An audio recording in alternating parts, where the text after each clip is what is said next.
Halo, Assalamualaikum semuanya. Selamat datang di YouTube channel aku. Hari ini aku mau share ke kalian gimana sih caranya ketika kita punya hutang tapi kita masih bisa untuk nabung. Tapi sebelum aku jelasin gimana caranya, jangan lupa klik tombol like dan subscribe YouTube channel aku ya, biar aku makin semangat nih untuk bikin video lagi. Oke, kita lanjut aja langsung ke pembahasannya ya. Ada dua cara. Caranya biar kita tetap bisa nabung meskipun kita punya hutang. Yang pertama, kita buat saving challenge ya. Nah, aku mau buat ke kalian gimana sih caranya saving challenge. Saving challenge ini aku akan buat dari kertas bekas aja atau kertas apapun lah yang kalian punya di rumah. Boleh kertas di buku atau HVS atau kertas lipat, itu gimana kalian, bebas ya. Ini tuh aku ceritanya akan buat saving challenge yang nominalnya itu cuman Rp2.000 aja. Rp2.000 nanti aku akan buat ke sampingnya itu sekitar 12 kotak, ke bawahnya 7 kotak gitu. Jadi nanti ketika dijumlahkan itu akan ada sekitar 84 kotak. Nah, ketika 84 kotak ini kita isi semuanya atau kita sudah arsir semuanya, kita sudah menabung 2000-an selama 84 kali, kita akan mendapatkan sebanyak 168.000 gitu. Kan ini gak kerasa ya, padahal cuma 2000-an aja, tapi ternyata hasilnya bisa sebanyak itu. Aku sengaja nyontohinnya itu dengan nominal yang kecil, yaitu nominal 2000-an. Yang ini aku contohin 2000-an karena kalau nominalnya kecil itu biasanya kita tidak terlalu berat untuk menabung. Bahkan sebenarnya nominal 2000-an itu tuh sering kita sepelekan gitu. Padahal dengan 2000-an itu ketika kita tabungin itu bisa menjadi ratusan ribu, bahkan ada yang sampai berjuta-juta gitu ya. Nah, ini ceritanya udah aku tulisin angka dua-duanya. Mohon maaf kalau misalnya nggak estetik ya, tapi itu terserah kalian ya. Kalian mau bagus-bagusin misalnya pakai stiker, mau pakai pensil warna, spidol, itu gimana kreativitas kalian. Cuman ini aku nggak dibagus-bagusin ya, karena memang aku nggak sekreatif itu. Jadi enaknya kalian aja gimana, mau bikin yang bagus atau biasa aja, yang penting ada gitu ya.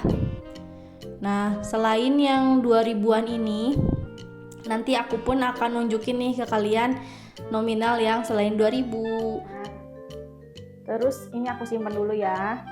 Nah, ini kalau buat yang nggak mau ribet ngotak-ngotakin manual, aku punya cara juga, yaitu pakai Excel. Nah, kok ini nominalnya 5 ya? Nah, iya, ini aku bikin yang pakai Excel itu nominalnya 500-an gitu ya. Jangan salah loh, dengan uang receh ini biasanya tuh akan hal-hal yang dianggap sepele untuk buat kita ternyata itu tuh berdampak besar gitu loh.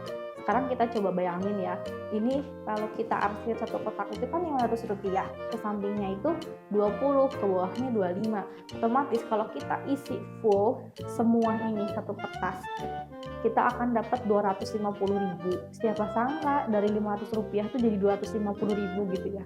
Nah, ini optional aja ya. Kalian mau pakai yang Excel isinya 500-an atau 2000-an itu terserah. Cuman ini aku contohin yang pakai Excel buatnya, dan ini Rp500. Aku ulangi lagi, ke sampingnya 20 kotak, ke bawahnya 25 kotak ya. Nah, terus pengen lucu-lucu tapi nggak mau ribet tempel-tempel stiker, gak mau gambar sendiri, bisa banget. Nah, aku coba buat pakai Canva. Canva tuh simpel banget ya. Nah, ini kalau yang pakai Canva ini aku nominalnya 2000-an sama 5000. Jadi ke 2000-annya ini kalau kekumpul semuanya ini nanti ada 200.000. Kalau 5000-nya ke samping ini totalnya ada 300.000. Jadi nanti totalnya ada 500.000. 2000-nya ini tuh 10 kotak kali 10 kotak. Kalau 5000-nya itu 6 kotak dikali 10 kotak gitu ya. Jadi nanti total yang akan didapetinnya sekitar 500.000. Nah guys, jadi kalau misalnya kalian udah nentuin nih mau nabung nominalnya berapa dan mau pakai kertas saving challenge yang mana, bisa langsung aja ditempel di toples. Ini tuh bebas ya, kalian mau toples atau apa. Cuman ini aku punya toples bekas kue gitu. Ya udah aku pakai aja karena masih bagus juga toplesnya. Jadi kita langsung tempel aja, tapi kita nggak harus pakai toples, nggak harus.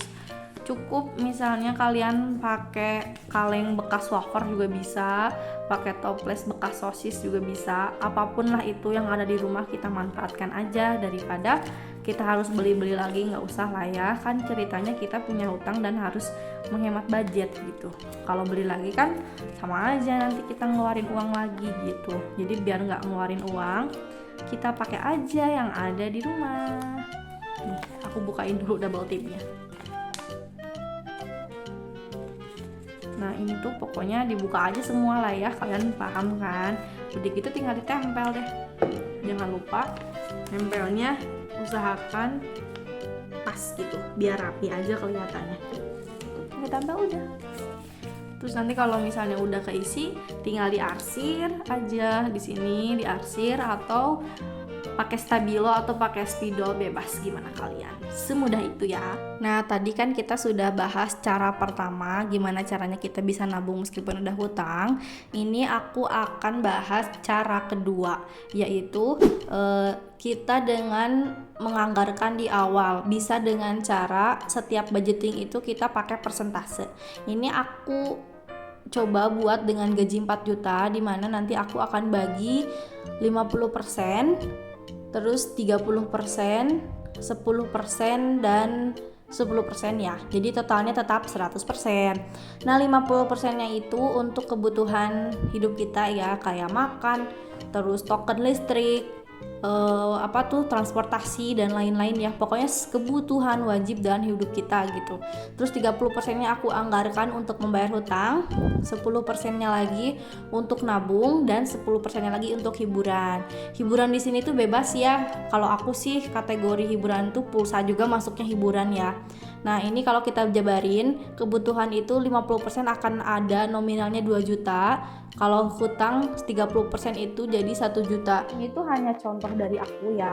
Kalau misalnya kalian ngerasa, aduh kak ini berat banget harus nabung 400.000 sebulan karena kan ternyata hutang aku lebih besar gitu daripada 30%, ya udah tinggal fleksibel aja sama gimana kalian. Misal jadi nabungnya itu cuma 5%, jadi totalnya nabungnya cuma 200.000 aja nggak apa-apa, atau hiburannya yang dikurangin bebas, itu gimana kalian.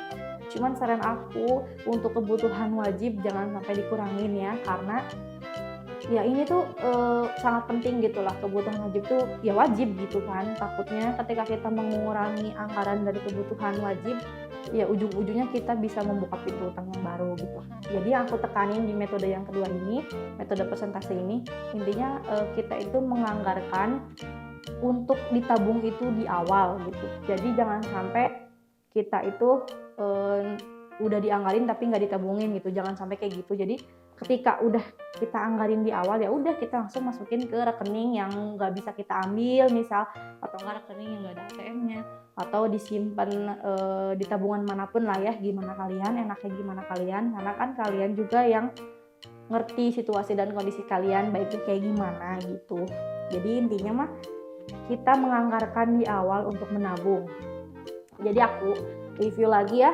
Yang pertama itu dengan metode saving challenge. Saving challenge ini kita tidak menganggarkan di awal untuk menabung, tapi kita menabung itu dari sisa-sisa belanja, kembalian, atau kembalian jajan, kembalian kebutuhan, pokoknya sisa kembalian gitu.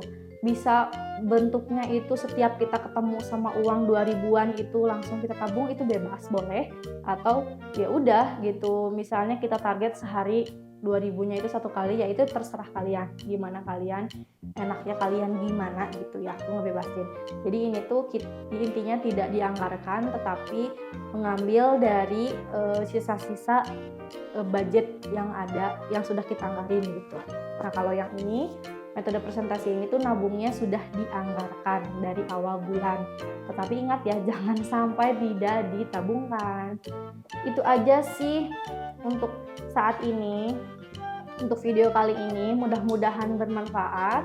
Kalau kalian suka sama video ini, jangan lupa diklik tombol like-nya dan subscribe YouTube channel aku. Mudah-mudahan kita ketemu di video lagi selanjutnya. Wassalamualaikum warahmatullahi wabarakatuh.